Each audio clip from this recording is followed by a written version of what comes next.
जय श्री कृष्ण।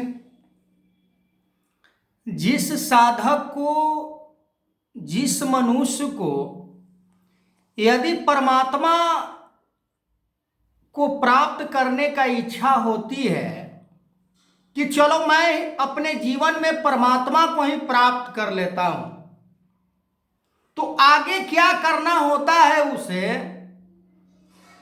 जिसे संसार प्राप्त करना होता है, संसार के पदार्थों को प्राप्त करना होता है, वो तो संसार के पीछे भागता है। उसका गोल होता है कि मैं संसार के धन वैभव को कैसे प्राप्त करूं, ज्यादा से ज्यादा हमें कैसे प्राप्त होगा।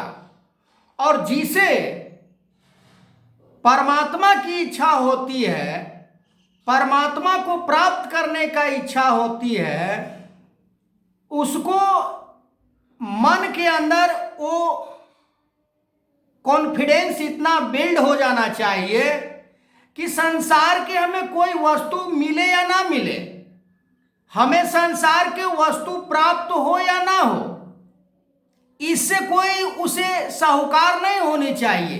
क्योंकि परमात्मा को प्राप्त करने का मतलब कि जीते जी वो मुक्त हो जाना, यानी संसार के विषयों से अपने इंद्रिया को मोड़ लेना। जैसे कछुआ, कच्छप अवतार भगवान विष्णु धारण किए थे, तो कछुआ जो होता है वो अपने सभी इंद्रिया को अपने आप में समाहित कर लेता है, और फिर ऐसा पता चलता है कि बस वो केवल एक गोल मटोल के जैसा रह जाता है।